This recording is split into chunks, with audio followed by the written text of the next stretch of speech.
Jaspreet Singh, attorney at law, New York and California. Immigration, deportation, defense, appeals, family law ਅਤੇ bankruptcy ਲਈ ਸੰਪਰਕ ਕਰੋ. More than 17 years of legal experience. Jaspreet Singh, attorney at law. ਸਤਿ ਸ਼੍ਰੀ ਅਕਾਲ ਜੀ ਸਾਰਿਆਂ ਨੂੰ। ਮੈਂ ਤੁਹਾਡਾ ਆਪਣਾ Jaspreet Singh attorney at law ਤੇ ਆਪਣਾ ਅੱਜ ਦਾ ਪ੍ਰੋਗਰਾਮ ਹੈ weekly updates on US immigration.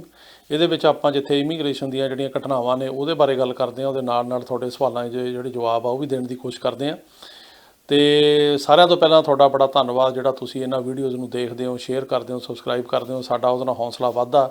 ਇਸੇ ਤਰ੍ਹਾਂ ਹੀ ਵੱਧ ਤੋਂ ਵੱਧ ਇਹਦੇ ਨਾਲ ਜੁੜੇ ਰਹੋ, ਵੱਧ ਤੋਂ ਵੱਧ ਲੋਕਾਂ ਨੂੰ ਸ਼ੇਅਰ ਕਰੋ ਤਾਂ ਕਿ ਹੋਰਾਂ ਨੂੰ ਵੀ ਇਹਦਾ ਜਿਹੜਾ ਫਾਇਦਾ ਹੋ ਸਕੇ।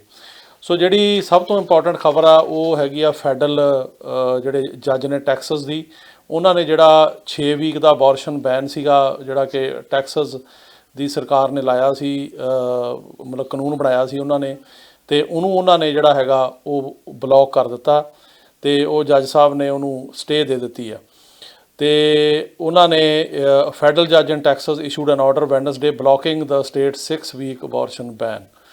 ਸੋ ਇਹ ਇੱਕ ਬਹੁਤ ਵੱਡੀ ਵਿਕਟਰੀ ਮੰਨੀ ਜਾ ਰਹੀ ਆ ਉਹਨਾਂ ਬੰਦਿਆਂ ਲਈ ਜਿਹੜੇ ਕਿ ਸੋਚਦੇ ਨੇ ਕਿ ਜਿਹੜਾ ਉਹ ਕਾਨੂੰਨ ਆ ਉਹ ਬਹੁਤ ਜ਼ਿਆਦਾ ਰਿਸਟ੍ਰਿਕਟਿਵ ਹੈ ਅਤੇ ਉਹ ਜਿਹੜੇ ਹਿਊਮਨ ਰਾਈਟਸ ਨੇ ਜਾਂ ਜਿਹੜੀਆਂ ਵੈਲਿਊਜ਼ ਨੇ ਉਹਨਾਂ 'ਤੇ ਬਹੁਤ ਵੱਡਾ ਘਾਣ ਹੈ ਅਤੇ ਇਸ ਕਰਕੇ ਉਹ ਉਹਨਾਂ ਵਾਸਤੇ ਜੇ ਸਮਝੀ ਜਾ ਰਹੀ ਆ।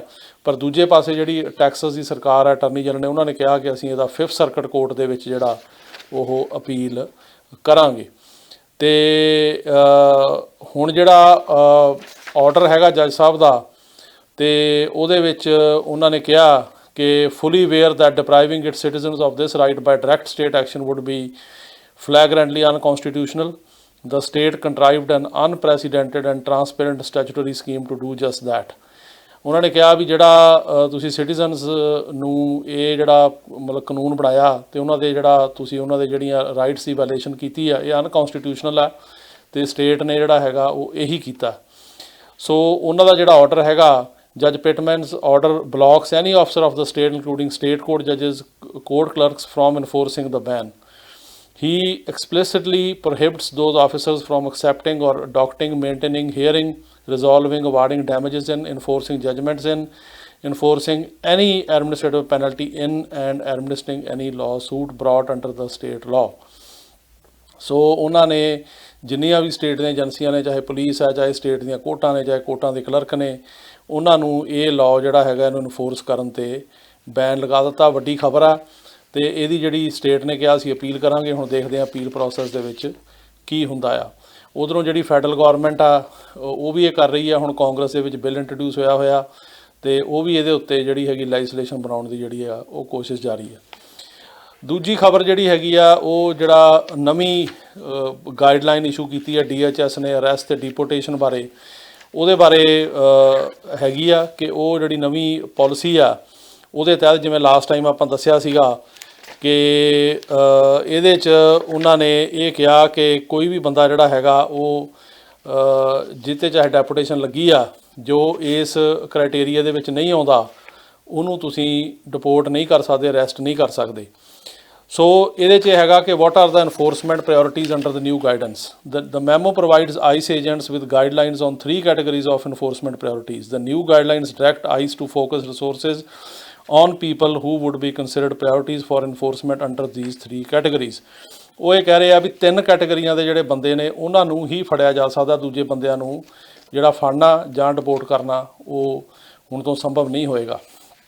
ਪਹਿਲਾ ਨੈਸ਼ਨਲ ਸਿਕਿਉਰਿਟੀ ਅਤੇ the first category largely left unchanged from previous members includes everyone who is accused of or suspected of engaging in terrorism or espionage. ਜਿਹੜੇ ਟੈਰਰਿਜ਼ਮ ਜਾਂ ਨੈਸ਼ਨਲ ਸਿਕਿਉਰਿਟੀ ਦੇ ਅਗੇਂਸਟ ਕੰਮ ਕਰਦੇ ਆ ਉਹ ਬੰਦੇ ਫੜੇ ਜਾ ਸਕਦੇ ਆ। ਦੂਜੇ ਆ ਪਬਲਿਕ ਸੇਫਟੀ।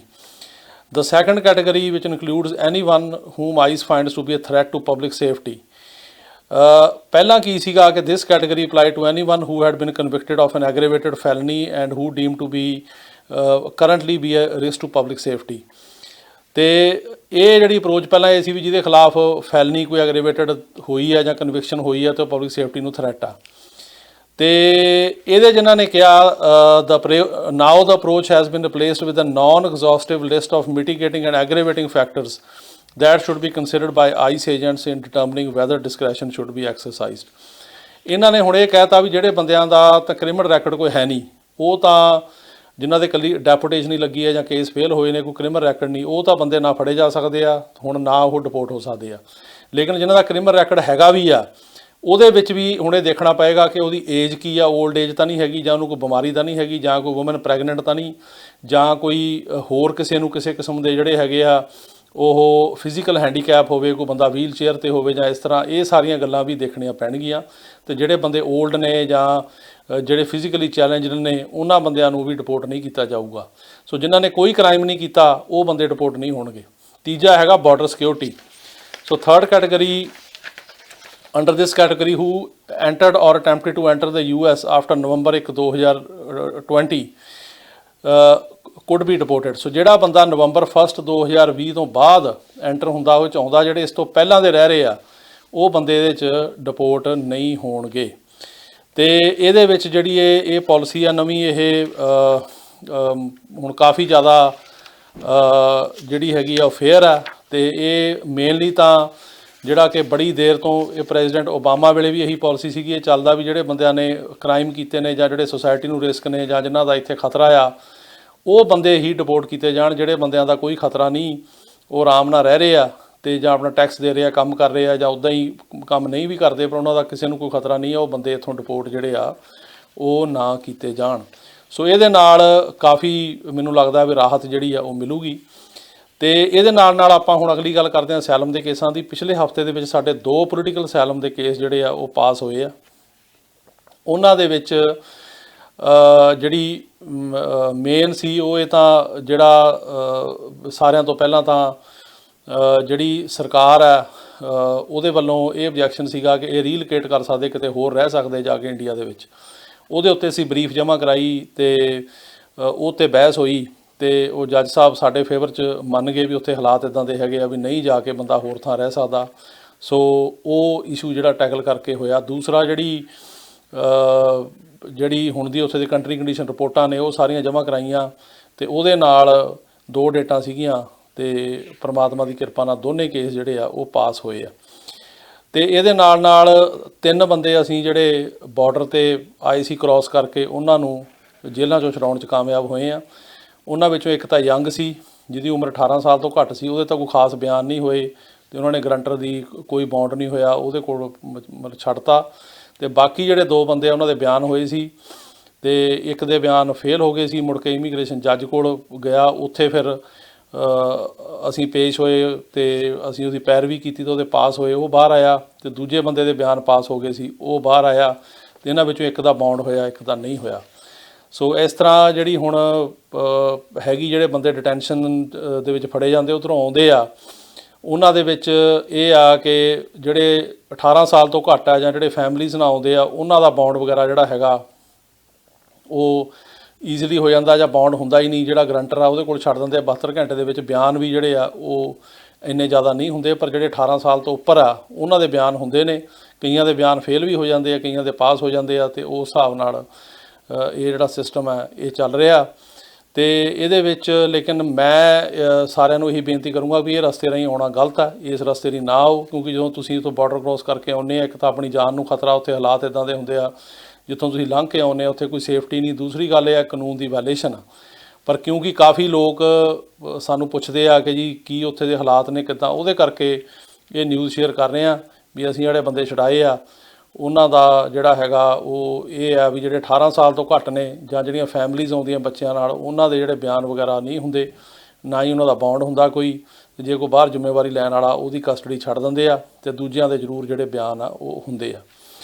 ਇਹਦੇ ਨਾਲ ਨਾਲ ਜਿਹੜੀ ਇਮੀਗ੍ਰੇਸ਼ਨ ਦੇ ਰਿਫਾਰਮ ਦੀ ਆ ਉਹ ਇਹ ਆ ਵੀ ਅਜੇ ਉੱਤੇ ਕੋਈ ਜ਼ਿਆਦਾ ਬ੍ਰੇਕ ਥਰੂ ਨਹੀਂ ਆ। ਅਤੇ ਜਿਹੜੇ ਸੈਨੇਟ ਪਾਰਲੀਮੈਂਟੇਰੀਅਨ ਨੇ ਉਹਨਾਂ ਨੇ ਜਿਹੜੀਆਂ ਦੋਨੇ ਪ੍ਰਪੋਜ਼ਲਾਂ ਸੀਗੀਆਂ ਉਹ ਰੱਦ ਕਰਤੀਆਂ ਡੈਮੋਕ੍ਰੈਟਿਕ ਲੀਡਰਾਂ ਦੀਆਂ। ਅਤੇ ਹੁਣ ਅਜੇ ਸਸਪੈਂਸ ਜਿਹੜਾ ਬਰਕਰਾਰ ਆ ਵੀ ਕਿੱਦਾਂ ਕਰਨਾ ਉਹ ਚਾਹੁੰਦੇ ਆ। ਅਤੇ ਹੁਣ ਦੇਖਣ ਵਾਲੀ ਗੱਲ ਜਿਹੜੀ ਆ ਆਉਂਦੇ ਸਮੇਂ 'ਚ ਹੁਣ ਪਤਾ ਲੱਗੇਗਾ ਕਿ ਉਹ ਇਹਦੇ 'ਚ ਮਤਲਬ ਕਿਸ ਤਰ੍ਹਾਂ ਇਸ ਚੀਜ਼ ਨੂੰ ਉਹ ਜਿਹੜਾ ਹੈਗਾ ਕਾਨੂੰਨ ਨੂੰ ਇੰਪਲੀਮੈਂਟ ਕਰਦੇ ਆ ਕਿ ਲਾਅ ਜਿਹੜਾ ਹੈਗਾ ਉਹ ਬਣ ਸਕੇ। ਕਿਉਂਕਿ ਜਿਹੜਾ ਜੇ ਰੀਕਨਸੀਲੇਸ਼ਨ ਦੇ ਵਿੱਚ ਨਾ ਜੋੜਿਆ ਗਿਆ ਤਾਂ ਫਿਰ ਇਹ ਪ੍ਰੋਬਲਮ ਆਉਣੀ ਆ ਕਿ ਫਿਲੇਬਸਟਰ ਲੱਗ ਜਾਣਾ ਅਤੇ ਉਹ ਲੱਗਣ ਨਾਲ 60 ਜਿਹੜੀਆਂ ਵੋਟਾਂ ਹੈਗੀਆਂ ਸੈਨੇਟ ਦੇ ਵਿੱਚ ਉਹ ਗੈਦਰ ਕਰਨੀਆਂ ਬਹੁਤ ਔਖੀਆਂ ਨੇ। ਇਸੇ ਕਰਕੇ ਇਹਨਾਂ ਦੀ ਕੋਸ਼ਿਸ਼ ਹੈਗੀ ਆ ਕਿ ਅਸੀਂ ਰੀਕਨਸੀਲੇਸ਼ਨ ਦੇ ਵਿੱਚ ਕਰੀਏ ਵੀ 60 ਵੋਟਾਂ ਜਿਹੜੀਆਂ ਨੇ ਉਹ ਨਾ ਲੈਣੀਆਂ ਪੈਣ। ਇਹਦੇ ਨਾਲ ਕੁਝ ਇਨਫੋਰਮੇਸ਼ਨ ਜਿਹੜੇ ਸਿਟੀਜ਼ਨਸ਼ਿਪ ਦੇ ਕੇਸਾਂ ਦੇ ਉਹਨਾਂ ਬਾਰੇ ਆ। ਸੋ ਹੁਣ ਥੋੜ੍ਹੇ ਜਿਹੇ ਫਾਸਟ ਹੋਈਆਂ ਨੇ ਡੇਟਾਂ। ਜਿਨ੍ਹਾਂ ਨੇ ਸਿਟੀਜ਼ਨਸ਼ਿਪ ਅਪਲਾਈ ਕੀਤਾ ਅੱਗੇ ਸਾਲ ਲੱਗ ਰਿਹਾ ਸੀ, ਹੁਣ ਘੱਟ ਕੇ 9 ਤੋਂ 10 ਮਹੀਨੇ ਰਹਿ ਗਏ ਨੇ ਅਤੇ ਇੰਟਰਵਿਊਜ਼ ਆ ਰਹੀਆਂ ਨੇ ਅਤੇ ਇਸ ਕਰਕੇ ਹੁਣ ਥੋੜ੍ਹਾ ਜਿਹਾ ਜਿਹੜਾ ਪ੍ਰੋਸੈਸ ਹੈ ਉਹਨੇ ਤੇਜ਼ੀ ਫੜੀ ਆ। ਅਤੇ ਉਹਦੇ ਵਿੱਚ ਸਾਡੀਆਂ 3 ਡੇਟਾਂ ਸੀਗੀਆਂ ਪਿਛਲੇ 2 ਵੀਕ ਦੇ ਵਿੱਚ ਅਤੇ ਉਹ ਜਿਹੜੇ ਕੇਸ ਹੈਗੇ ਆ ਉਹ ਮਤਲਬ ਅਪਰੂਵ ਹੋਏ ਆ, ਸਿਟੀਜ਼ਨ ਬਣੇ ਨੇ ਉਹ ਲੋਕ। ਅਤੇ ਹੁਣ ਥੋੜ੍ਹੀ ਜਿਹੀ ਫਾਸਟ ਜਿਹੜੀ ਆ ਉਹ ਹੈਗੀ ਆ। ਅਤੇ ਉਹਨਾਂ ਵਿੱਚੋਂ 2 ਤਾਂ ਇੱਦਾਂ ਦੇ ਸੀ ਜਿਨ੍ਹਾਂ ਨੂੰ ਇੰਗਲਿਸ਼ ਨਹੀਂ ਸੀ ਆਉਂਦੀ ਅਤੇ ਉਹਨਾਂ ਦੇ ਕੇਸ ਵੀ ਜਿਹੜੇ ਅਪਰੂਵ ਹੋਏ ਆ। ਅਤੇ ਹੁਣ ਜਿਹੜਾ ਸਮਾਂ ਉਹ ਤੁਹਾਡੇ ਸਵਾਲਾਂ ਦੇ ਜਵਾਬ ਦੇਣ ਦਾ, ਅਤੇ ਸਵਾਲ ਐਤਕੀ ਕਾਫੀ ਆ ਅਤੇ ਮੇਰੀ ਕੋਸ਼ਿਸ਼ ਹੋਏਗੀ ਵੀ ਜਿੰਨੇ ਵੀ ਜਵਾਬ ਮੈਂ ਦੇ ਸਕਾਂ। ਅਤੇ ਸਾਰਿਆਂ ਤੋਂ ਪਹਿਲਾਂ ਤਾਂ ਸਵਾਲ ਇਹ ਹੈ ਜੀ ਕਿ ਕਹਿ ਰਹੇ ਆ ਕਿ 2005 ਦੇ ਵਿੱਚ ਸਾਡਾ ਫਾਈਨਲ ਆਰਡਰ ਆਫ ਡੀਪੋਰਟੇਸ਼ਨ ਹੋਇਆ ਸੀ ਕੇਸ 'ਚ, ਅਤੇ 17 ਦੇ ਵਿੱਚ ਉਹ ਕਹਿੰਦੇ ਨੇ ਕਿ ਮੇਰੀ ਬੇਟੀ ਇੱਥੇ ਬੋਰਨ ਹੋਈ ਆ, ਜਿਹੜੀ ਕਿ ਬੋਰਨ ਸੀਗੀ, ਉਹਨੇ ਅਪਲਾਈ ਕੀਤਾ ਮੇਰਾ ਅਤੇ ਮੇਰੀ ਵਾਈਫ ਦਾ, ਅਤੇ ਵਾਈਫ ਨੂੰ ਗ੍ਰੀਨ ਕਾਰਡ ਮਿਲ ਗਿਆ। ਅਤੇ ਮੈਨੂੰ ਉਹਨਾਂ ਨੇ ਕਿਹਾ ਵੀ ਡੀਪੋਰਟੇਸ਼ਨ ਜਿਹੜੀ ਆ ਲੱਗੀ ਆ ਤਾਂ ਉਹਨੂੰ ਕਲੀਅਰ ਕਰੋ। ਮੇਰੀ ਹੁਣ 70 ਸਾਲ ਦੀ ਉਮਰ ਆ, ਮੈਂ 35 ਸਾਲ ਦਾ ਰਹਿ ਰਿਹਾ ਅਤੇ ਡੀਪੋਰਟੇਸ਼ਨ ਕਲੀਅਰ ਹੋ ਸਕਦੀ ਹੈ ਕਿ ਨਹੀਂ। ਦੇਖੋ ਇਹ ਸਿਚੁਏਸ਼ਨ ਜਿਹੜੀ ਹੈਗੀ ਆ ਇਹ ਕਾਫੀ ਲੋਕਾਂ ਦੀ ਆ, ਕਿਉਂਕਿ ਇੱਥੇ ਜਿਹੜੇ ਬੰਦੇ ਪਹਿਲਾਂ ਅੱਜ ਤੋਂ 20-25 ਸਾਲ ਜਾਂ 20 ਸਾਲ ਪਹਿਲਾਂ ਆਏ, ਉਹਨਾਂ ਦੇ ਬੱਚੇ ਇੱਥੇ ਬੋਰਨ ਹੋਏ ਆ ਅਤੇ ਉਹਨਾਂ ਦੇ ਆਪਣੇ ਕੇਸ ਜਿਹੜੇ ਸੀ ਉਹ ਫੇਲ ਹੋ ਗਏ, ਡੀਪੋਰਟੇਸ਼ਨ ਲੱਗ ਗਈ, ਉਹ ਚੱਲਦੇ ਰਹੇ। ਜਿਵੇਂ ਹੁਣ ਨੀਤੀ ਮੈਂ ਦੱਸ ਕੇ ਹਟਿਆ ਡੀਪੋਰਟੇਸ਼ਨ ਦੀ ਸਰਕਾਰਾਂ ਦੀ, ਪਹਿਲਾਂ ਓਬਾਮੇ ਦੀ ਵੀ ਇਹੀ ਸੀ, ਹੁਣ ਵੀ ਇਹੀ ਆ, ਜਿਨ੍ਹਾਂ ਨੇ ਕ੍ਰਾਈਮ ਨਹੀਂ ਕੀਤਾ ਉਹ ਡਿਪੋਰਟ ਨਹੀਂ ਕਰਨੇ। ਸੋ ਜਿਹਨਾਂ ਦੀ ਡੀਪੋਰਟੇਸ਼ਨ ਲੱਗੀ ਆ, ਕੋਈ ਇਹਨਾਂ ਨੇ ਕ੍ਰਾਈਮ ਨਹੀਂ ਕੀਤਾ, ਕੋਈ ਥ੍ਰੈਟ ਨਹੀਂ ਹੈਗੇ ਨੈਸ਼ਨਲ ਸਿਕਿਉਰਿਟੀ ਨੂੰ, ਤਾਂ ਇਹ ਡੀਪੋਰਟੇਸ਼ਨ ਲਈ ਪ੍ਰਾਇਓਰਟੀ ਨਹੀਂ ਬਣਦੇ। ਸੋ ਇਹ ਰਹਿ ਰਹੇ ਆ। ਲੇਕਿਨ ਪ੍ਰੋਬਲਮ ਇਹ ਹੈਗੀ ਆ ਕਿ ਇਹਨਾਂ 'ਤੇ ਜਿਹੜੀ ਡੀਪੋਰਟੇਸ਼ਨ ਲੱਗੀ ਆ ਉਹਨੂੰ ਰੀਓਪਨ ਕਰਨ ਵਾਸਤੇ ਜਿਹੜਾ ਹੈਗਾ, ਜੇ ਤੁਹਾਡੀ ਐਂਟਰੀ ਲੀਗਲ ਆ ਤਾਂ ਫਿਰ ਤੁਸੀਂ ਵੀਜ਼ਾ ਲੈ ਕੇ ਆਏ ਹੋ ਅਤੇ ਬੱਚੇ ਦੀ ਉਮਰ 21 ਸਾਲ ਤੋਂ ਉੱਪਰ ਆ, ਉਹ ਤੁਹਾਡੇ ਲਈ ਅਪਲਾਈ ਕਰਦਾ ਤਾਂ ਇੱਥੇ ਗ੍ਰੀਨ ਕਾਰਡ ਮਿਲ ਸਕਦਾ। ਪਰ ਡੀਪੋਰਟੇਸ਼ਨ ਹਟਾਉਣ ਵਾਸਤੇ ਰੀਓਪਨ ਕਰਨਾ ਪਏਗਾ। ਉਹਦੇ ਵਾਸਤੇ ਜਾਂ ਤਾਂ ਪਹਿਲਾਂ ਜੁਆਇੰਟ ਮੋਸ਼ਨ ਕਰਨੀ ਪੈਣੀ ਹੈ ਕਿ ਜਿਹੜੀ ਗਵਰਨਮੈਂਟ ਹੈਗੀ ਆ, ਸਰਕਾਰੀ ਵਕੀਲ ਆ, ਉਹ ਮੰਨ ਜਾਵੇ, ਜਾਂ ਫਿਰ ਉਸ ਤੋਂ ਬਾਅਦ ਜੇ ਉਹ ਨਾ ਮੰਨਣ ਤਾਂ ਮੋਸ਼ਨ ਟੂ ਰੀਓਪਨ ਕਰਨੀ ਪੈਣੀ ਆ ਇਮੀਗ੍ਰੇਸ਼ਨ ਜੱਜ ਕੋਲ। ਉਹ ਕਿੰਨੀ ਕੁ ਕਾਮਯਾਬ ਹੁੰਦੀ ਆ ਇਹਦੇ ਬਾਰੇ ਕੁਝ ਕਹਿ ਨਹੀਂ ਸਕਦੇ। ਤੁਸੀਂ ਮੇਰੇ ਨਾਲ ਕੰਟੈਕਟ ਕਰ ਲਿਓ, ਮੈਨੂੰ ਸਾਰੇ ਆਪਣੇ ਪੇਪਰ ਦਿਖਾ ਲਿਓ, ਦੇਖ ਕੇ ਤੁਹਾਨੂੰ ਹੋਰ ਜ਼ਿਆਦਾ ਡਿਟੇਲ 'ਚ ਦੱਸ ਸਕਦਾ। jpsinghattorney@gmail 'ਤੇ ਜਾਂ ਇੱਥੇ ਮੈਨੂੰ ਫੋਨ ਕਰ ਲਿਓ 9179154142। ਅਗਲਾ ਸਵਾਲ ਹੈ ਜੀ, ਉਹ ਕਹਿ ਰਹੇ ਆ ਕਿ IR1 ਜਿਹੜੀ ਕੈਟੇਗਰੀ ਆ ਉਹ 2018 'ਚ ਅਪਲਾਈ ਕੀਤਾ ਸੀ, ਇੰਟਰਵਿਊ ਬੰਬੇ ਹੋ ਗਈ ਆ, ਉਹਨੇ ਕੁਝ ਡਾਕੂਮੈਂਟ ਮੰਗਣ ਲਈ ਕਿਹਾ ਅਤੇ ਉਸ ਤੋਂ ਬਾਅਦ ਮੇਰਾ ਪਾਸਪੋਰਟ ਉਹਨਾਂ ਨੇ ਮੋੜਤਾ ਮਈ 21 ਵਿੱਚ ਕਿ ਅੰਡਰ ਐਡਮਿਨਿਸਟ੍ਰੇਟਿਵ ਪ੍ਰੋਸੈਸਿੰਗ ਹੈ, ਇਹਨੂੰ ਕਿੰਨਾ ਟਾਈਮ ਲੱਗੂਗਾ। ਐਡਮਿਨਿਸਟ੍ਰੇਟਿਵ ਪ੍ਰੋਸੈਸਿੰਗ ਦਾ ਮਤਲਬ ਹੁੰਦਾ ਕਿ ਜਿਹੜਾ ਕੇਸ ਆ ਉਹਦੇ ਵਿੱਚ ਉਹ ਇਨਕੁਆਇਰੀ ਕਰ ਰਹੇ ਆ ਅਤੇ ਉਹ ਕਈ ਗੱਲਾਂ 'ਤੇ ਸੈਟਿਸਫਾਈਡ ਨਹੀਂ ਹੈ ਜਿਹਦਾ ਉਹ ਪਤਾ ਕਰਨਾ ਚਾਹੁੰਦੇ ਆ। ਸੋ ਇਹ ਵੀ ਹੋ ਸਕਦਾ ਕਿ ਕੋਈ ਡਾਕੂਮੈਂਟਾਂ 'ਚ ਨੁਕਸ ਹੋਵੇ, ਇਹ ਵੀ ਹੋ ਸਕਦਾ ਕਿ ਅੰਡਰਲਾਈਨ ਜਿਹੜੀ ਰਿਲੇਸ਼ਨਸ਼ਿਪ ਆ, ਜਿਵੇਂ ਹੁਣ ਕਈ ਵਿਆਹ ਦੇ ਕੇਸਾਂ ਦੇ ਵਿੱਚ ਇਨਕੁਆਇਰੀ ਕਰਦੇ ਆ ਕਿ ਵਿਆਹ ਸੱਚਾ ਕਿ ਨਹੀਂ, ਉਹ ਵੀ ਇਨਕੁਆਇਰੀ ਹੋ ਸਕਦੀ ਆ। ਜਾਂ ਇਹ ਹੋ ਸਕਦਾ ਜੇ ਪਹਿਲਾਂ ਕਈ ਵਾਰੀ ਕੋਈ ਬੰਦਾ ਅਮਰੀਕਾ ਆ ਕੇ ਵਾਪਸ ਗਿਆ ਹੋਵੇ, ਉਹ 'ਚ ਵੀ ਹੁੰਦੀ ਆ। ਸੋ ਇਹਦਾ ਮਤਲਬ ਇਨਕੁਆਇਰੀ ਇਹਨੂੰ ਟਾਈਮ ਲੱਗ ਸਕਦਾ। ਇਹਨਾਂ ਕੇਸਾਂ 6 ਮਹੀਨੇ ਵੀ ਲੱਗ ਸਕਦੇ, ਸਾਲ ਵੀ ਲੱਗ ਸਕਦਾ, 2 ਸਾਲ ਵੀ, ਇਹਦੀ ਕੋਈ ਟਾਈਮ ਲਿਮਿਟ ਨਹੀਂ ਹੈਗੀ। ਅਗਲਾ ਸਵਾਲ ਹੈ ਜੀ ਕਿ ਜਿਹੜਾ F4 ਕੈਟੇਗਰੀ ਆ, ਇਹਦੇ 'ਚ ਕੋਈ ਤਰੀਕਾ ਹੋ ਸਕਦਾ ਕਿ ਗੌਰਮੈਂਟ ਜਿਹੜੀ ਆ ਉਹ ਇਹਦਾ ਟਾਈਮ ਘੱਟ ਕਰੇ। ਦੇਖੋ ਕੋਸ਼ਿਸ਼ ਤਾਂ ਚੱਲ ਰਹੀ ਆ, ਜਿਹੜਾ ਹੁਣ ਆ ਬਿੱਲ ਰੱਖਿਆ ਹੋਇਆ ਜਿਹੜਾ ਰੀਕਨਸੀਲੇਸ਼ਨ 'ਚ ਪਾਸ ਹੋਣ ਦੀ ਕੋਸ਼ਿਸ਼ ਆ, ਇਹਦੇ ਵਿੱਚ ਵੀ ਟਰਾਈ ਹੋ ਰਹੀ ਆ ਕਿ ਇਹਦੇ ਵਿੱਚ ਟਾਈਮ ਜਿਹੜਾ ਹੈਗਾ ਉਹ ਘਟੇ, ਪਰ ਅਨਫੋਰਚੂਨੇਟਲੀ ਨਹੀਂ ਉਹ ਕਿਸੇ ਪਾਸੇ ਗੱਲ ਲੱਗ ਰਹੀ। ਅਤੇ ਇਹਦੇ 'ਚ ਜਿਹੜਾ ਹੈਗਾ 15 ਸਾਲ ਦੀ ਵੇਟ ਆ। ਹੁਣ ਆ ਦੇਖੋ ਜਿਹੜਾ ਵੀਜ਼ਾ ਬੁਲੇਟਿਨ ਹੈ ਅਕਤੂਬਰ ਦਾ, ਇਹ ਮੇਰੇ ਸਾਹਮਣੇ ਪਿਆ ਅਤੇ ਇਹਦੇ ਵਿੱਚ ਤੁਸੀਂ ਦੇਖੋ ਵੀ ਅਜੇ ਸਪਟੈਂਬਰ ਚੱਲ ਰਿਹਾ 2005 ਅਤੇ ਹੁਣ ਸਪਟੈਂਬਰ ਦਾ ਤੁਸੀਂ ਦੇਖੋ ਵੀ ਇਹਨੂੰ ਕਿੰਨਾ ਹੀ ਟਾਈਮ ਜਿਹੜਾ ਹੈਗਾ, ਮਤਲਬ 15 ਸਾਲ ਤੋਂ ਉੱਪਰ ਦੀ ਜਿਹੜੀ ਆ ਉਹ ਵੇਟ ਆ। ਅਤੇ ਇਹਦੇ 'ਚ ਕੋਈ ਅਜੇ ਹੈਡਵੇ ਨਹੀਂ ਆ। ਇਹ ਟਾਈਮ ਦੱਸੇਗਾ ਕਿ ਜੇ ਇਹਨੂੰ ਕਿਸੇ ਤਰੀਕੇ ਨਾਲ ਉਹ ਰਿਡਿਊਸ ਹੋ ਸਕਦਾ। ਉਦੋਂ ਬਾਅਦ ਉਹ ਕਹਿ ਰਹੇ ਆ ਕਿ ਨਵੰਬਰ ਦਾ ਜਿਹੜਾ ਵੀਜ਼ਾ ਬੁਲੇਟਿਨ ਆਊਗਾ ਉਹ 'ਚ F4 'ਚ ਕੋਈ ਉਮੀਦ ਆ। ਇਹਦੇ ਬਾਰੇ ਕੁਛ ਨਹੀਂ ਕਹਿ ਸਕਦੇ ਜੀ, ਅਜੇ ਨਵੰਬਰ ਦੂਰ ਆ ਅਤੇ ਇਹਦੇ 'ਚ ਜਦੋਂ ਆਊਗਾ ਉਸ ਟਾਈਮ 'ਤੇ ਪਤਾ ਲੱਗੇਗਾ ਜੀ। ਉਹਦਾ ਅਗਲਾ ਸਵਾਲ ਹੈ ਜੀ ਕਿ ਮੇਰੇ ਬ੍ਰਦਰ ਦੀ ਪ੍ਰਾਇਓਰਟੀ ਡੇਟ ਆ 25 ਨਵੰਬਰ, F2B ਕੈਟੇਗਰੀ ਆ। F2B ਕੈਟੇਗਰੀ ਹੁੰਦੀ ਜਿਹੜੇ ਗ੍ਰੀਨ ਕਾਰਡ ਹੋਲਡਰ ਦੇ ਅਨਮੈਰਿਡ ਬੱਚੇ ਓਵਰ 21 ਆ, ਅਤੇ ਉਹਦੇ 'ਚੋਂ ਕਹਿ ਰਹੇ ਨੇ ਕਿ ਉਹਦੇ 'ਚ ਜੀ 2002 ਦੇ ਵਿੱਚ ਜਿਹੜੀ ਆ 2020 ਦੇ ਵਿੱਚ ਉਹ ਕਹਿੰਦੇ ਆ ਵੀ ਡਾਕੂਮੈਂਟ ਜਿਹੜੀ ਮੰਗੇ ਸੀ ਉਹ ਵੀ ਭੇਜਤੇ ਆ, ਤੇ ਕਿੰਨਾ ਕੁ ਟਾਈਮ ਇਹਦੇ 'ਚ ਲੱਗ ਸਕਦਾ ਇੰਟਰਵਿਊ ਆਉਣ ਨੂੰ। ਜੇ ਤਾਂ ਤੁਸੀਂ ਕੇਸ ਹੀ 2020 'ਚ ਅਪਲਾਈ ਕੀਤਾ ਆ, ਫਿਰ ਤਾਂ ਹੁਣ ਦੇਖੋ ਜੇ 2015 ਚੱਲ ਰਿਹਾ 5 ਸਾਲ ਲੱਗ ਸਕਦੇ ਆ। ਜੇ ਤੁਸੀਂ ਪਹਿਲਾਂ ਦਾ ਕੀਤਾ ਤੇ ਡਾਕੂਮੈਂਟ ਭੇਜੇ ਆ 20 'ਚ, ਫਿਰ ਜਿਹੜੀ ਡੇਟ ਦਾ ਕੀਤਾ ਉੱਥੋਂ ਲੱਗੇਗਾ। ਅਜੇ ਫਿਲਹਾਲ ਉੱਥੇ ਚੱਲ ਰਿਹਾ ਜਿਹੜੀ ਡੇਟ ਆ 22 ਸਤੰਬਰ 2015। ਸੋ ਇੱਥੋਂ ਤੁਸੀਂ ਗਿਣ ਲਓ ਕਿ ਕਿੰਨਾ ਟਾਈਮ ਲੱਗੇਗਾ। ਇਹਨੂੰ 5 ਤੋਂ 6 ਸਾਲ ਲੱਗ ਰਹੇ ਇਸ ਕੈਟਾਗਰੀ ਨੂੰ ਅਪਲਾਈ ਕਰਨ ਤੋਂ। ਇਹ ਕੈਟਾਗਰੀ ਵੈਸੇ F4 ਨਾਲੋਂ F3 ਨਾਲੋਂ ਕਾਫੀ ਤੇਜ਼ ਆ। ਅਗਲਾ ਸਵਾਲ ਹੈ ਜੀ ਕਿ ਅਕਤੂਬਰ 2007 'ਚ F4 ਕੈਟਾਗਰੀ 'ਚ ਅਪਲਾਈ ਕੀਤਾ ਸੀ, ਅਪਰੂਵਲ 10 'ਚ ਆ ਗਈ, ਕਿੰਨਾ ਟਾਈਮ ਲੱਗੇਗਾ। ਇਸ ਤਰ੍ਹਾਂ ਜੀ ਜਿਹੜੀ ਤੁਹਾਡੀ F4 ਕੈਟਾਗਰੀ ਦਾ ਕੇਸ ਤੁਸੀਂ 2007 'ਚ ਕੀਤਾ ਤੇ ਹੁਣ ਚੱਲ ਰਿਹਾ ਸਤੰਬਰ 2005, ਤੇ ਇਹਨੂੰ ਅਜੇ 2 ਸਾਲ ਹੋਰ ਲੱਗ ਸਕਦੇ ਆ। ਅਗਲਾ ਸਵਾਲ ਹੈ ਜੀ ਕਿ ਸਾਨੂੰ ਇਹ ਦੱਸੋ ਵੀ ਜਿਹੜਾ P3 ਵੀਜ਼ਾ ਹੁੰਦਾ, ਜਿਹੜਾ ਕਿ ਇੱਥੇ ਸ਼ੋਅ ਕਰਨ ਵਾਸਤੇ ਬੰਦੇ ਆਉਂਦੇ, ਉਹ ਕਿਵੇਂ ਲੱਗਦਾ। ਅਸੀਂ ਇਹ ਕਾਫੀ ਜ਼ਿਆਦਾ ਕਰਦੇ ਹਾਂ। P3 ਦੇ ਵਿੱਚ ਜਿੰਨੇ ਵੀ ਤਕਰੀਬਨ ਮਤਲਬ ਪੰਜਾਬੀ ਸਿੰਗਰ ਅਮਰੀਕਾ ਦੇ ਵਿੱਚ ਆਉਂਦੇ ਆ, ਉਹਨਾਂ 'ਚੋਂ 80% ਜਿਹੜੇ ਵੀਜ਼ੇ ਨੇ ਉਹ ਸਾਡੇ ਆਫਿਸ ਨੇ ਕੀਤੇ ਹੁੰਦੇ ਆ। ਹੁਣ ਵੀ ਸਾਡੇ 2 ਗਰੁੱਪਾਂ ਦੇ ਵੀਜ਼ੇ ਅਪਰੂਵ ਹੋਏ ਨੇ। ਪਹਿਲਾ ਗਰੁੱਪ ਹੈਗਾ ਗੁਰਨਾਮ ਭੁੱਲਰ ਅਤੇ ਗੈਰੀ ਸੰਧੂ ਦਾ, ਦੂਜਾ ਹੈਗਾ ਸਤਿੰਦਰ ਸਰਤਾਜ ਦਾ, ਤੇ ਉਹ ਦੋਨੇ ਹੀ ਜਿਹੜੇ ਅਪਰੂਵ ਹੋਈਆਂ ਪਟੀਸ਼ਨਾਂ। ਤੇ ਗੈਰੀ ਸੰਧੂ ਤੇ ਜਿਹੜਾ ਗੁਰਨਾਮ ਭੁੱਲਰ ਆ ਉਹ ਤਾਂ ਆ ਕੇ ਸ਼ੋਅ ਕਰ ਰਹੇ ਨੇ ਅਮਰੀਕਾ 'ਚ। ਹੁਣ ਉਹਨਾਂ ਦਾ ਪਿਛਲੇ ਹਫ਼ਤੇ ਵਰਜੀਨੀਆ ਸ਼ੋਅ ਹੋਇਆ, ਕਾਫੀ ਕਾਮਯਾਬ ਰਿਹਾ। ਸਤਿੰਦਰ ਸਰਤਾਜ ਨੇ ਜੇ ਵੀਜ਼ੇ ਲਵਾਉਣੇ ਆ ਤੇ ਉਹਦਾ ਵੀ ਹੋਪਫੁਲੀ ਲੱਗ ਜਾਣੇ, ਜਿਹੜੀ ਪਟੀਸ਼ਨ ਅਪਰੂਵ ਹੋਈ ਆ। ਸੋ ਇਹਦੇ ਵਿੱਚ ਹਰ ਸਾਲ ਹੀ ਅਸੀਂ ਜਿਹੜਾ ਹੈਗਾ ਉਹ ਗਰੁੱਪਾਂ ਦਾ ਕਰਦੇ ਹਾਂ। ਪਿਛਲੇ ਸਾਲ ਕਿਉਂਕਿ ਤੁਹਾਨੂੰ ਪਤਾ ਹੀ ਆ ਉਹਦੇ ਕਰਕੇ ਜਿਹੜੇ ਹਾਲਾਤ ਸੀਗੇ ਉਹ ਪਟੀਸ਼ਨਾਂ ਨਹੀਂ ਹੋਈਆਂ, ਪਰ ਹੁਣ ਸ਼ੁਰੂ ਹੋ ਗਿਆ ਕੰਮ ਦੁਬਾਰਾ। ਇਹਦੇ ਵਾਸਤੇ ਬੇਸਿਕਲੀ ਪਹਿਲਾਂ ਤਾਂ ਇੱਥੋਂ ਚਾਹੀਦਾ ਹੁੰਦਾ ਕੋਈ ਜਿਹੜਾ ਕਿ ਤੁਹਾਡਾ ਪ੍ਰਮੋਟਰ ਹੋਵੇ, ਜਾਂ ਜਿਹੜਾ ਕਿ ਬੰਦਾ ਸ਼ੋਅ ਆਰਗੇਨਾਈਜ਼ ਕਰਨ ਵਾਲਾ ਹੋਵੇ। ਜਿਹੜਾ ਇੰਟਰਨੈਸ਼ਨਲ ਪ੍ਰਮੋਟਰ ਕੌਣ ਆ, ਉਹਦਾ ਕੋਈ ਬਿਜ਼ਨਸ ਹੋਵੇ, ਕੰਪਨੀ ਹੋਵੇ, ਉਹਦੀ ਪ੍ਰੈਜ਼ੈਂਸ ਹੋਵੇ, ਉਹਦੇ ਟੈਕਸ ਦੇ ਪੇਪਰ ਚਾਹੀਦੇ ਹੁੰਦੇ ਆ। ਉਹਦੇ ਨਾਲ ਨਾਲ ਵੈਨਿਊ ਚਾਹੀਦੇ ਹੁੰਦੇ ਆ ਵੀ ਕਿੱਥੇ ਕਿੱਥੇ ਸ਼ੋਅ ਕਰਨੇ ਆ, ਕਿਹੜੀ ਜਗ੍ਹਾ 'ਚ ਕਰਨੇ ਆ, ਤੇ ਉਹਦਾ ਜਿਹੜਾ ਹੈਗਾ ਉਹ ਅੱਡ-ਅੱਡ ਥਾਵਾਂ 'ਤੇ ਚਾਹੇ ਹਾਲ 'ਚ ਕਰਨੇ ਆ ਜਾਂ ਰੈਸਟੋਰੈਂਟਾਂ 'ਚ ਕਰਨੇ ਆ ਜਾਂ ਓਪਨ ਕਿਤੇ ਮੇਲਾ ਕਰਨਾ, ਉਹਦੀਆਂ ਬੁਕਿੰਗਸ ਚਾਹੀਦੀਆਂ ਸਾਰਿਆਂ ਦੀਆਂ। ਤੀਜਾ ਜਿਹੜੇ ਬੰਦਿਆਂ ਨੇ ਆਉਣਾ, ਉਹਨਾਂ ਦੇ ਪਾਸਪੋਰਟ ਦੀਆਂ ਕਾਪੀਆਂ, ਉਹਨਾਂ ਦਾ ਪ੍ਰੋਫਾਈਲ ਕਿ ਉਹ ਕਿੱਥੇ ਕਿੱਥੇ ਪਰਫਾਰਮ ਕਰਕੇ ਆਏ ਆ ਪਹਿਲਾਂ, ਕੀ ਹਿਸਟਰੀ ਆ ਉਹਨਾਂ ਦੀ ਕਿੱਦਾਂ, ਉਹ ਸਾਰਾ ਚਾਹੀਦਾ। ਤੇ ਉਹਦੇ ਨਾਲ ਨਾਲ ਇੱਕ ਕੌਂਟਰੈਕਟ ਚਾਹੀਦਾ ਕਿ ਉਹਨਾਂ ਦਾ ਜਿਹੜਾ ਕੌਂਟਰੈਕਟ ਹੋਵੇ ਜਿਹੜਾ ਨੈਸ਼ਨਲ ਜਾਂ ਇੰਟਰਨੈਸ਼ਨਲ ਪ੍ਰਮੋਟਰ ਆ ਉਹਦੇ ਨਾਲ। ਸੋ ਇਹ ਚੀਜ਼ਾਂ ਚਾਹੀਦੀਆਂ ਹੁੰਦੀਆਂ। ਫਿਰ ਅਪਲਾਈ ਹੁੰਦਾ P3, ਤੇ ਇਹ ਫਿਰ ਇਹਦੀ ਜਿਹੜਾ ਮਤਲਬ ਅਪਰੂਵਲ ਆਉਂਦੀ ਆ। ਅਪਰੂਵਲ ਤੋਂ ਬਾਅਦ ਜਿੰਨਾ ਵੀ ਟਾਈਮ ਹੁੰਦਾ, ਚਾਹੇ 2 ਮਹੀਨੇ ਸ਼ੋਅ ਹੋਣੇ, 3 ਹੋਣੇ, 4 ਹੋਣੇ ਆ, ਉਹ ਉਸ ਟਾਈਮ ਦੀ ਅਪਰੂਵਲ ਹੁੰਦੀ ਆ, ਤਾਂ ਉਹਦੇ ਵਿੱਚ ਆ ਸਕਦੇ ਆ। ਜ਼ਿਆਦਾ ਜਿਹੜੇ ਬੰਦਿਆਂ ਨੂੰ ਜਿਹੜੇ ਨੋਨ ਸਿੰਗਰ ਨੇ ਉਹਨਾਂ ਨੂੰ ਈਜ਼ੀ ਹੁੰਦਾ, ਕਿਉਂਕਿ ਜਿਹੜੇ ਹੋਰਾਂ ਮੁਲਕਾਂ 'ਚ ਗਏ ਆ ਜਾਂ ਇੱਥੋਂ ਹੀ ਆ ਕੇ ਮੁੜੇ ਆ, ਉਹਨਾਂ ਵਾਸਤੇ ਕਾਫੀ ਅਸੀਂ ਇਹ ਕਾਫੀ ਕਰਦੇ ਹਾਂ। ਤਕਰੀਬਨ ਪੰਜਾਬੀ ਇੰਡਸਟਰੀ ਦੇ ਜਿੰਨੇ ਵੀ ਵੱਡੇ ਕਲਾਕਾਰ ਆ ਉਹ ਸਾਰਿਆਂ ਦੇ ਹੀ ਅਸੀਂ ਪਿਛਲੇ 8-10 ਸਾਲਾਂ ਤੋਂ ਵੀਜ਼ੇ ਕੀਤੇ ਆ।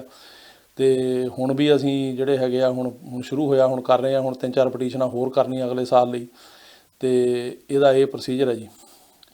ਅਗਲਾ ਸਵਾਲ ਹੈ ਜੀ ਕਿ F4 ਕੈਟਾਗਰੀ ਬਾਰੇ ਹੋਰ ਇਨਫੋਰਮੇਸ਼ਨ ਦਿਓ। F4 ਕੈਟਾਗਰੀ ਬੇਸਿਕਲੀ ਜੀ ਉਹ ਕੈਟਾਗਰੀ ਜਿਹਦੇ ਵਿੱਚ ਕਿ US ਸਿਟੀਜ਼ਨ ਆਪਣੇ ਭੈਣ ਭਰਾਵਾਂ ਦਾ ਕਰਦਾ ਤੇ ਉਹਨਾਂ ਦੇ ਗਾਹਾਂ ਅਨਮੈਰਿਡ ਬੱਚਿਆਂ ਦਾ ਕਰਦਾ। ਸੋ ਇਹ ਅਮਰੀਕਾ 'ਚ ਹੀ ਹੈ ਕੈਟਾਗਰੀ। ਬਾਕੀ ਮੁਲਕਾਂ ਦੇ ਵਿੱਚ ਜਿਹੜੇ ਹੋਰ ਮੁਲਕ ਨੇ ਜਿਵੇਂ ਕੈਨੇਡਾ ਹੋ ਗਿਆ ਜਾਂ ਇੰਗਲੈਂਡ ਹੋ ਗਿਆ, ਉੱਥੇ ਇਹ ਕੈਟਾਗਰੀ ਹੈ ਨਹੀਂ। ਅਮਰੀਕਾ ਦੇ ਵਿੱਚ ਜਿਹੜਾ ਕੋਈ ਵੀ ਬੰਦਾ ਆਪਣੇ ਭੈਣ ਭਰਾ ਨੂੰ ਜਾਂ ਉਹਨਾਂ ਦੇ ਬੱਚਿਆਂ ਨੂੰ ਬੁਲਾ ਸਕਦਾ। ਇਹਨੂੰ 15 ਸਾਲ ਲੱਗ ਰਹੇ ਨੇ, ਹੁਣ 2005 ਚੱਲ ਰਿਹਾ, ਤੇ ਇਹਦੇ 'ਚ ਬੱਚੇ ਜਿਹੜੇ ਆਉਂਦੇ ਨੇ ਨਾਲ ਉਹਨਾਂ ਦੀ ਉਮਰ 21 ਸਾਲ ਤੋਂ ਘੱਟ ਚਾਹੀਦੀ, ਪਰ 21 ਤੋਂ ਉੱਪਰ ਵੀ ਆ ਸਕਦੇ ਨੇ ਜੇ ਉਹ ਅਨਮੈਰਿਡ ਨੇ, ਤੇ ਚਾਈਲਡ ਸਟੇਟਸ ਪ੍ਰੋਟੈਕਸ਼ਨ ਐਕਟ ਉਹਨਾਂ ਨੂੰ ਕਵਰ ਕਰਦਾ। ਹੁਣ ਜਿਹੜਾ ਚਾਈਲਡ ਸਟੇਟਸ ਪ੍ਰੋਟੈਕਸ਼ਨ ਐਕਟ ਆ, ਇਹਦੇ ਵਿੱਚ ਬੇਸਿਕਲੀ ਕੀ ਹੁੰਦਾ ਵੀ ਇਹ ਦੇਖਣਾ ਪੈਂਦਾ ਵੀ ਕੇਸ ਕਦੋਂ ਅਪਲਾਈ ਹੋਇਆ ਤੇ ਉਦੋਂ ਬਾਅਦ ਇਹਦੀ ਅਪਰੂਵਲ ਕਦੋਂ ਆਈ। ਅੱਜ ਕੱਲ੍ਹ ਅਪਰੂਵਲ ਹੀ 8-9 ਸਾਲ 10 ਸਾਲਾਂ 'ਚ ਆ ਰਹੀ ਆ, ਤੇ ਇਸ ਤੋਂ ਬਾਅਦ ਇਹ ਦੇਖਣਾ ਹੁੰਦਾ ਵੀ ਜਦੋਂ ਡੇਟ ਕਰੰਟ ਹੈ ਪ੍ਰਾਇਓਰਟੀ ਦੀ, ਜਦੋਂ ਕਿ ਜਿਵੇਂ ਹੁਣ 2005 ਜਿਹੜਾ ਸਤੰਬਰ ਚੱਲ ਰਿਹਾ ਫਰਜ਼ ਕਰੋ, ਉਦੋਂ ਬੱਚੇ ਦੀ ਉਮਰ ਕਿੰਨੀ ਆ। ਜਿਵੇਂ ਹੁਣ ਆਪਾਂ ਇਹ ਦੇਖ ਲਈਏ ਵੀ ਕਿਸੇ ਨੇ 2005 ਸਤੰਬਰ 'ਚ ਅਪਲਾਈ ਕੀਤਾ, ਉਹਦੀ ਅਪਰੂਵਲ ਆ ਗਈ 2009 'ਚ, ਤੇ ਇਹ ਹੋ ਗਏ 4 ਸਾਲ।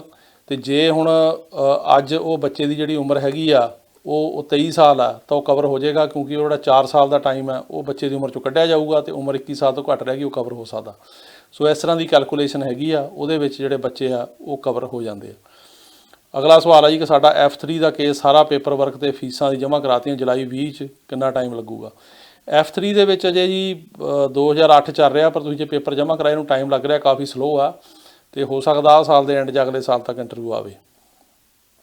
अगला सवाल है जी कि ये दसो कि जे स्टडी वास्ते इत्थे आउणा तां अमरीका दे विच ते F1 वीज़े ते बच्चे की कितनी उम्र चाहिए। बच्चे की उम्र का सवाल नहीं हुंदा इहदे 'च जी, ये बेसिकली तो यही हुंदा कि की ओह जैनुइन स्टूडेंट है तो वापस मुड़ के जाऊगा, तो बाहला छोटा भी नहीं चाहिए बच्चा, क्योंकि वो फिर रहू किहदे कोल जां किस तरह। सो जिहड़ा बच्चा ज़्यादा प्रैफरेबल उही हुंदे ने जिहड़े हायर स्टडी लई आउंदे आ ते जिन्हां दी उम्र 16-17 साल तो उपर होवे। तो उन्होंने की पढ़ना, उन्होंने यही देखना होंदा भी जैनुइन स्टूडेंट है, इत्थे पहलां तां एडमिशन लैनी पैंदी है, एडमिशन लैके I-20 फार्म लेना पैंदा, उदों बाद वो फार्म लैके तो फिर कोई ना कोई मीन शो करने पैंदे, उन्होंने को पैसे हैगे इत्थे रहण दे, तो वो सारा करके तो फिर वो जां कोई बंदा एफिडेविट सपोर्ट देवे, फिर मैसेज पेपर जाते अगे, उन्होंने मर्जी है वीज़ा देण जां ना देण। अगला सवाल है जी B1 B2 कदों ओपन होना। ये बारे मैं दस्सिया सी जी पिछली वारी भी, फिर दस दिंदे आ कि जिहड़ा B1 B2 वीज़े ने नवंबर तो ओपन हो रहे हैं। ਜਿਹੜੀਆਂ ਕੰਟਰੀਆਂ ਤੇ ਬੰਦ ਕੀਤਾ ਸੀ, ਜਿਨ੍ਹਾਂ ਵਿੱਚ ਕਿ ਇੰਡੀਆ ਹੈਗਾ, ਚਾਈਨਾ, ਬ੍ਰਾਜ਼ੀਲ, ਯੂਰਪੀਅਨ ਕੰਟਰੀਜ਼ ਨੇ, ਉਹ ਨਵੰਬਰ ਤੋਂ B1 B2 ਜਿਨ੍ਹਾਂ ਦੇ ਲੱਗੇ ਆ ਸਕਣਗੇ ਤੇ ਨਵੇਂ ਬੰਦੇ ਵੀ ਅਪਲਾਈ ਕਰ ਸਕਣਗੇ। ਨਵੰਬਰ ਤੋਂ ਸ਼ੁਰੂ ਹੋਏਗਾ। ਅਗਲਾ ਸਵਾਲ ਹੈ ਜੀ ਕਿ F4 ਕੇਸ ਅਸੀਂ ਅਪਲਾਈ ਕੀਤਾ ਸੀ 17 ਮਈ 2005 ਵਿੱਚ, ਅਪਰੂਵਲ ਆ ਗਈ ਸੀ 9 'ਚ, ਤੇ ਡਾਕੂਮੈਂਟ ਸਾਡੇ ਸਾਰੇ ਜਿਹੜੇ ਜਮ੍ਹਾਂ ਹੋ ਗਏ ਸੀਗੇ 20 ਦੇ ਵਿੱਚ। ਤੇ ਹੁਣ ਜਿਹੜੀ ਮੇਰੀ ਬੇਟੀ ਦੀ ਉਮਰ ਹੈਗੀ ਆ ਉਹ 21 ਸਾਲ ਤੋਂ ਉੱਪਰ ਆ, ਤੇ ਇੰਟਰਵਿਊ ਕਦੋਂ ਆਈ ਕਵਰ ਹੋ ਜਾਏਗੀ। ਦੇਖੋ ਇਸ ਤਰ੍ਹਾਂ ਆ ਕਿ ਇਹਨੂੰ ਕਾਫੀ ਟਾਈਮ ਲੱਗ ਰਿਹਾ, ਅੱਜ ਕੱਲ੍ਹ 60 ਦਿਨ ਦੀ ਵੇਟ ਆ, ਤਾਂ ਇਹਦੇ 'ਚ ਆਪਾਂ ਅਜੇ ਮਤਲਬ ਕੁਛ ਨਹੀਂ ਕਹਿ ਸਕਦੇ ਕਿ ਇਹਨੂੰ ਕਿੰਨਾ ਟਾਈਮ ਲੱਗੂਗਾ ਇੰਟਰਵਿਊ ਨੂੰ। ਹੋ ਸਕਦਾ 6 ਮਹੀਨੇ ਲੱਗਣ, ਸਾਲ ਲੱਗੇ। ਸੋ ਜੇ ਉਹਦੀ ਕੈਲਕੂਲੇਸ਼ਨ ਦੇ ਵਿੱਚ ਤੁਸੀਂ ਆਉਂਦੇ ਆ, ਜਿਵੇਂ 5 'ਚ ਕੀਤਾ, 9 'ਚ ਅਪਰੂਵਲ ਆਈ ਹੈ, ਤੇ 4 ਸਾਲ ਦਾ ਤੁਹਾਡੇ ਕੋਲ ਟਾਈਮ ਹੈ। ਜੇ ਉਹ ਬੱਚੇ ਦੀ ਉਮਰ ਹੁਣ 23-24 ਸਾਲ ਤੋਂ ਥੱਲੇ ਆ ਤਾਂ ਉਹ ਕਵਰ ਜ਼ਰੂਰ ਹੋਏਗਾ। ਅਗਲਾ ਸਵਾਲ ਹੈ ਜੀ ਕਿ ਸਾਡਾ ਮੇਰੀ ਮਦਰ ਨਿਊਯਾਰਕ ਹੈ, ਮੇਰੀ ਸਿਸਟਰ ਨੇ ਅਪਲਾਈ ਕੀਤਾ ਸੀ ਗ੍ਰੀਨ ਕਾਰਡ, ਤੇ ਉਹ ਹੁਣ ਮਤਲਬ ਬਰਥ ਸਰਟੀਫਿਕੇਟ ਮੰਗ ਰਹੇ ਨੇ। ਬਰਥ ਸਰਟੀਫਿਕੇਟ ਪੁਰਾਣਾ ਹੈ ਨਹੀਂ। ਇਹਦਾ ਇਹ ਹੁੰਦਾ ਜੀ, ਜੇ ਨਾ ਹੋਵੇ ਤਾਂ ਉਹਦੇ ਵਾਸਤੇ ਤੁਹਾਨੂੰ ਨੋਟ ਫਾਊਂਡ ਦਾ ਸਰਟੀਫਿਕੇਟ ਲੈਣਾ ਪੈਂਦਾ, ਨਾਲ ਐਫੀਡੇਵਿਟ ਚਾਹੀਦੇ 3-4 ਬੰਦਿਆਂ ਦੇ, ਜਿਹੜੇ ਕਿ ਉਹਨਾਂ ਤੋਂ ਵੱਡੀ ਉਮਰ ਦੇ ਹੋਣ, ਜਿਹੜੇ ਕਹਿਣ ਕਿ ਅਸੀਂ ਜਦੋਂ ਬਰਥ ਹੋਇਆ ਪ੍ਰੈਜ਼ੈਂਟ ਸੀਗੇ, ਸਾਨੂੰ ਪਤਾ ਜਨਮ ਹੋਇਆ। ਕਈ ਵਾਰ DNA ਵੀ ਮੰਗ ਲੈਂਦੇ ਨੇ, DNA ਕਰਾ ਲਓ ਹੋਰ ਵੀ ਵਧੀਆ, ਉਹਦੇ ਨਾਲ ਇਹ ਗੱਲ ਮਤਲਬ ਕਲੀਅਰ ਹੋ ਜਾਂਦੀ ਆ। ਤੇ ਉਹਦੇ 'ਚ ਫਿਰ ਕੋਈ ਇੱਦਾਂ ਦੀ ਅੜਚਨ ਨਹੀਂ ਆਉਂਦੀ ਵੀ ਤੁਸੀਂ ਰਿਲੇਸ਼ਨਸ਼ਿਪ ਪ੍ਰੂਵ ਕਰੋ ਕਿ ਤੁਹਾਡੇ ਮਦਰ ਹੈਗੇ ਆ ਕਿ ਨਹੀਂ ਹੈਗੇ। ਅਗਲਾ ਸਵਾਲ ਹੈ ਜੀ ਕਿ ਅਸੈਲਮ ਕੇਸ ਅਪਰੂਵ ਹੋਇਆ ਸੀ 12 ਜਨਵਰੀ 21 ਨੂੰ, ਅਤੇ ਮੈਂ ਆਪਣੇ ਮਦਰ ਨੂੰ ਟੂਰਿਸਟ ਵੀਜ਼ੇ 'ਤੇ ਬਣਾਉਣਾ ਚਾਹੁੰਦਾ। ਦੇਖੋ ਟੂਰਿਸਟ ਵੀਜ਼ੇ ਤਾਂ ਕੋਈ ਵੀ ਅਪਲਾਈ ਕਰ ਸਕਦਾ, ਹੁਣ ਨਵੰਬਰ 'ਚ ਖੁੱਲ੍ਹਣੇ ਆ ਉਸ ਤੋਂ ਬਾਅਦ, ਪਰ ਇਹ ਹੁਣ ਜ਼ਰੂਰੀ ਨਹੀਂ ਕਿ ਉਹਨਾਂ ਨੂੰ ਵੀਜ਼ਾ ਮਿਲ ਜੂਗਾ। ਸੋ ਅਪਲਾਈ ਕਰ ਸਕਦੇ ਆ। ਤੁਹਾਡਾ ਅਸੈਲਮ ਕੇਸ ਅਪਰੂਵ ਹੋਣ ਦਾ ਤਾਂ ਇਹਦੇ ਨਾਲ ਕੋਈ ਲੈਣਾ ਦੇਣਾ ਨਹੀਂ ਹੈ, ਬਲਕਿ ਰੁਕਾਵਟ ਪੈ ਸਕਦਾ ਕਿ ਉਹਨਾਂ ਨੂੰ ਇਹ ਲੱਗੂਗਾ ਵੀ ਜੇ ਉੱਥੇ ਅਸੈਲਮ ਹੋ ਗਿਆ ਤਾਂ ਇਹਦੇ ਜਿਹੜੇ ਮਦਰ ਵੀ ਜਾ ਕੇ ਅਸੈਲਮ ਨਾ ਕਰ ਦੇਣ। ਸੋ ਇਸ ਕਰਕੇ, ਕਿਉਂਕਿ ਜਿਹੜਾ ਟੂਰਿਸਟ ਵੀਜ਼ਾ ਹੁੰਦਾ ਇਹ ਘੁੰਮਣ ਫਿਰਨ ਲਈ ਹੁੰਦਾ, ਸੋ ਇਹਦੇ 'ਚ ਤੁਸੀਂ ਨਵੰਬਰ ਤੋਂ ਬਾਅਦ ਅਪਲਾਈ ਕਰਕੇ ਦੇਖ ਸਕਦੇ ਹੋ, ਪਰ ਕੋਈ ਪੱਕਾ ਸ਼ੋਰ ਨਹੀਂ ਕਿ ਮਿਲੇ ਕਿ ਨਾ ਮਿਲੇ। ਅਗਲਾ ਸਵਾਲ ਹੈ ਜੀ ਕਿ ਜਿਹੜੀ ਸਾਡੀ ਇੰਟਰਵਿਊ F4 ਦੀ ਹੋਈ ਸੀ 19 ਦੇ ਵਿੱਚ, ਤੇ 221G ਲਾ ਕੇ ਰਿਫਿਊਜ਼ ਹੋ ਗਿਆ, ਕਿੰਨਾ ਟਾਈਮ ਲੱਗੂਗਾ? ਇਹ 'ਚ ਕੁਛ ਕਹਿ ਨਹੀਂ ਸਕਦੇ ਜੀ। ਇਹਦੇ 'ਚ ਕਈ ਵਾਰੀ ਸਾਲ ਲੱਗਦਾ, ਕਈ ਵਾਰ 2 ਸਾਲ ਵੀ ਲੱਗ ਜਾਂਦੇ ਆ, ਉਦੋਂ ਜ਼ਿਆਦਾ ਟਾਈਮ ਵੀ ਲੱਗ ਸਕਦਾ, ਕੁਛ ਕਲੀਅਰਲੀ ਨਹੀਂ ਕਹਿ ਸਕਦੇ। ਉਦੋਂ ਬਾਅਦ ਅਗਲਾ ਸਵਾਲ ਹੈ ਜੀ ਕਿ ਸਾਡਾ ਅਸੈਲਮ ਅਪਲਾਈ ਕੀਤਾ ਸੀਗਾ, ਅਕਨੋਲਜਮੈਂਟ ਆਫ ਰਸੀਟ ਆ ਗਈ ਆ, ਤੇ ਉਸ ਤੋਂ ਇੰਟਰਵਿਊ ਕਿੰਨੀ ਦੇਰ ਬਾਅਦ ਆਉਂਦੀ? ਦੇਖੋ ਜਦੋਂ ਅਸੈਲਮ ਅਪਲਾਈ ਕਰਦੇ ਆ, ਪਹਿਲਾਂ ਤਾਂ ਜਿਹੜੀ ਅਕਨੋਲਜਮੈਂਟ ਆ ਉਹ ਤਾਂ 15-20 ਦਿਨ, ਮਹੀਨੇ ਦੇ ਵਿੱਚ ਆ ਜਾਂਦੀ ਆ। ਇੰਟਰਵਿਊ ਦੀ ਡੇਟ ਕਈਆਂ ਦੀ ਤਾਂ ਮਹੀਨੇ 'ਚ ਹੀ ਆ ਜਾਂਦੀ, ਕਈਆਂ ਦੀ 2-3 ਮਹੀਨੇ 'ਚ, ਕਈਆਂ ਦੀ ਸਾਲ ਨਹੀਂ ਆਉਂਦੀ, ਉਹਨਾਂ ਦੀ ਮਰਜ਼ੀ ਹੁੰਦੀ ਆ। ਸੋ ਉਹ ਜਦੋਂ ਵੀ ਦੇ ਸਕਦੇ, ਉਹ 'ਚ ਕੋਈ ਪਾਬੰਦੀ ਨਹੀਂ ਹੈਗੀ, ਹੋ ਸਕਦਾ 1 ਮਹੀਨੇ 'ਚ ਹੀ ਦੇ ਦੇਣ। ਤੇ ਲੇਕਿਨ ਇਹ ਆ ਕਿ ਜਦੋਂ ਵੀ ਇੰਟਰਵਿਊ ਦੇਣ ਉੱਤੇ ਜਾਣਾ ਚਾਹੀਦਾ। ਜੇ ਨਹੀਂ ਜਾਓਗੇ ਤਾਂ ਕਲੌਕ ਰੁਕ ਜਾਂਦਾ ਵਰਕ ਪਰਮਿਟ ਦਾ, ਕਿਉਂਕਿ ਜਿਹੜਾ ਕਲੌਕ ਦਾ ਟਾਈਮ ਆ ਜਦੋਂ ਰਸੀਦ ਆ ਗਈ, ਕੇਸ ਅਪਲਾਈ ਹੋ ਗਿਆ, ਉੱਥੋਂ ਸ਼ੁਰੂ ਹੁੰਦਾ। ਉਦੋਂ ਬਾਅਦ ਅਗਲਾ ਸਵਾਲ ਹੈ ਜੀ ਕਿ ਕੋਈ ਉਮੀਦ ਹੈਗੀ ਆ ਜੀ F4 ਦੀ? ਉਹ ਕਹਿ ਰਹੇ ਆ ਕਿ ਜ਼ਿਆਦਾ ਤੇਜ਼ ਹੋਣ ਦੀ, ਉੱਥੇ ਹੁਣ ਸਤੰਬਰ ਹੀ ਚੱਲ ਰਿਹਾ। ਨਹੀਂ, ਇਹ 'ਚ ਕੁਛ ਨਹੀਂ ਕਹਿ ਸਕਦੇ ਜੀ। ਹੁਣ ਨਵੰਬਰ ਦਾ ਬੁਲਟਨ ਦੇਖਾਂਗੇ ਕਿੰਨਾ ਕੁ ਫਰਕ ਪਿਆ, ਪਰ ਮੈਨੂੰ ਨਹੀਂ ਲੱਗਦਾ ਵੀ ਜ਼ਿਆਦਾ ਪਏਗਾ ਜੀ। ਪਰ ਅਜੇ ਹੁਣ ਨਵੰਬਰ 'ਚ ਪਤਾ ਲੱਗੇਗਾ, ਅਜੇ ਤਾਂ ਆਹ ਸਤੰਬਰ ਹੀ ਚੱਲ ਰਿਹਾ 2005। B1 B2 ਵੀਜ਼ੇ ਅਸੀਂ ਅਪਲਾਈ ਕਰਨਾ ਸੀ ਅਤੇ ਕਦੋਂ ਕਰ ਸਕਦੇ ਹਾਂ? ਜੇ ਵੇਟ ਕਰੋ ਜੀ, ਨਵੰਬਰ ਦੇ ਵਿੱਚ ਖੁੱਲ੍ਹ ਰਹੇ ਆ, ਅਤੇ ਨਵੰਬਰ ਜਦੋਂ ਖੁੱਲ੍ਹੇਗਾ ਉਸ ਤੋਂ ਬਾਅਦ ਤੁਸੀਂ ਇਹ ਕਰ ਸਕੋਗੇ ਜਿਹੜਾ ਵਿਜ਼ਟਰ ਵੀਜ਼ਾ ਅਪਲਾਈ ਜੀ। ਅਗਲਾ ਸਵਾਲ ਹੈ ਜੀ ਕਿ ਸਾਡੀ ਜਿਹੜੀ ਹੈਗੀ ਆ ਉਹ ਸਿਟੀਜ਼ਨਸ਼ਿਪ ਦੀ ਜਿਹੜੀ ਇੰਟਰਵਿਊ ਆ ਉਹ ਹੋ ਗਈ ਆ, ਅਤੇ ਓਥ ਨੂੰ ਆਉਣ ਨੂੰ ਕਿੰਨਾ ਟਾਈਮ ਲੱਗੂਗਾ? ਇਹਨੂੰ ਅੱਜ ਕੱਲ੍ਹ 2-3 ਵੀਕ ਲੱਗ ਜਾਂਦੇ ਆ ਜੀ, ਓਥ ਦੀ ਡੇਟ ਆਉਣ ਵਾਸਤੇ, ਕਈ ਵਾਰ ਮਹੀਨਾ ਵੀ ਲੱਗ ਸਕਦਾ। ਸੋ ਵੇਟ ਕਰਨੀ ਪੈਣੀ ਹੈ ਤੁਹਾਨੂੰ। ਅਗਲਾ ਸਵਾਲ ਹੈ ਜੀ F2B ਪ੍ਰਾਇਓਰਟੀ ਡੇਟ ਹੈ 1 ਸਤੰਬਰ 2016 ਤੇ ਉਦੋਂ ਬਾਅਦ ਪੇਪਰ ਜਿਹੜੇ ਹੈਗੇ ਆ ਉਹ ਫਰਵਰੀ 21 'ਚ ਮੰਗੇ ਸੀ, ਭੇਜਤੇ ਆ, ਅਜੇ ਤੱਕ ਕਿੰਨਾ ਟਾਈਮ ਲੱਗੂ। ਦੇਖੋ ਪ੍ਰਾਇਓਰਟੀ ਡੇਟ ਜਿਹੜੀ ਹੈਗੀ ਆ ਉਹ 2016, ਅਜੇ ਤਾਂ ਉੱਥੇ 2015 ਚੱਲ ਰਿਹਾ, ਸੋ ਟਾਈਮ ਲੱਗੂਗਾ, ਜੇ ਹੋ ਸਕਦਾ ਸਾਲ ਹੋਰ ਲੱਗ ਜੇ ਤੇ ਇਹਨੂੰ ਟਾਈਮ ਜਿਹੜਾ ਹੈਗਾ ਉਹ ਲੱਗ ਸਕਦਾ। ਅਗਲਾ ਸਵਾਲ ਹੈ ਜੀ ਕਿ ਮੇਰੀ ਫਾਈਲ I-130 ਪਟੀਸ਼ਨ ਮੇਰੀ ਵਾਈਫ ਅਮਰੀਕਨ ਸਿਟੀਜ਼ਨ ਨੇ ਲਾਈ ਸੀ 10 ਮਾਰਚ 21 ਨੂੰ, ਤੇ ਉਦੋਂ ਬਾਅਦ ਸਾਰੀਆਂ ਫੀਸਾਂ ਚੱਲ ਗਈਆਂ ਤੇ ਉਹਨਾਂ ਨੇ ਕਿਹਾ ਵੀ ਤੁਹਾਡਾ ਕੇਸ ਰਿਵਿਊ 'ਚ ਆ, ਕਿੰਨਾ ਟਾਈਮ ਲੱਗੂਗਾ। ਤੇ ਟੈਕਸ ਸਰਵਿਸ ਸੈਂਟਰ, ਦੇਖੋ ਇਸ ਤਰ੍ਹਾਂ ਇਹ 'ਚ ਹੁਣ ਟਾਈਮ ਤਾਂ ਲੱਗ ਰਿਹਾ, ਅੱਜ ਕੱਲ੍ਹ ਜਿਵੇਂ ਅੱਗੇ ਟਾਈਮ ਘੱਟ ਲੱਗਦਾ ਸੀਗਾ, ਹੁਣ ਸਾਲ ਤੋਂ 1.5 ਸਾਲ ਲੱਗ ਰਿਹਾ ਅਪਰੂਵ ਹੋਣ ਵਾਸਤੇ, ਤੁਹਾਨੂੰ ਵੇਟ ਕਰਨੀ ਪੈਣੀ ਆ, ਟਾਈਮ ਇਹ 'ਚ ਲੱਗੇਗਾ। ਤੇ ਅੱਜ ਦਾ ਆਖਰੀ ਸਵਾਲ ਹੈ ਜੀ ਕਿ F2A ਕੈਟਾਗਰੀ ਦੇ ਇੰਟਰਵਿਊ ਕਿਉਂ ਸਟਾਰਟ ਨਹੀਂ ਕਰ ਰਹੇ, ਦੱਸੋ। F2A ਕੈਟਾਗਰੀ ਹੁੰਦੀ ਹੈ ਜੀ ਗ੍ਰੀਨ ਕਾਰਡ ਹੋਲਡਰ ਦੇ ਹਸਬੈਂਡ ਵਾਈਫ ਤੇ 21 ਸਾਲ ਤੋਂ ਘੱਟ ਬੱਚੇ, ਇਹ ਕੈਟਾਗਰੀ ਕਰੰਟ ਆ। ਇੰਟਰਵਿਊਆਂ ਹੋ ਰਹੀਆਂ ਨੇ ਪਰ ਉਹ ਜਿਹੜਾ ਹੈਗਾ 60 ਦਿਨ ਕਰਕੇ ਡਿਲੇ ਕਰ ਰਹੇ ਆ, ਉਹਨੂੰ ਜਿਹੜਾ ਹੈਗਾ ਟਾਈਮ ਲੱਗ ਸਕਦਾ। ਇਹਦੇ ਬਾਰੇ ਕੁਝ ਨਹੀਂ ਕਹਿ ਸਕਦੇ ਕਦੋਂ ਕਰਨਗੇ, ਕਰਨ ਨੂੰ ਤਾਂ ਅਗਲੇ ਮਹੀਨੇ ਵੀ ਕਰ ਸਕਦੇ ਆ, ਉਹ ਕਰ ਵੀ ਰਹੇ ਆ ਵਿੱਚ ਇੰਟਰਵਿਊਜ਼, ਇਹ ਵੀ ਨਹੀਂ ਹੋ ਰਹੀਆਂ, ਸਾਡੀਆਂ 2 ਕੇਸਾਂ 'ਚ ਹੋਈਆਂ ਪਰ ਸਲੋਅ ਨੇ, ਘੱਟ ਹੋ ਰਹੀਆਂ, ਸੋ ਇਹਨੂੰ ਟਾਈਮ ਜਿਹੜਾ ਹੈਗਾ ਉਹ ਲੱਗ ਸਕਦਾ।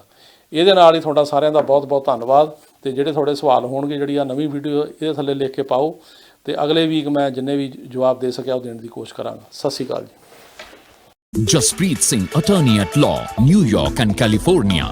Immigration, deportation, defense, appeals, family law ਅਤੇ bankruptcy ਲਈ ਸੰਪਰਕ ਕਰੋ। More than 17 years of legal experience. Jaspreet Singh, attorney at law.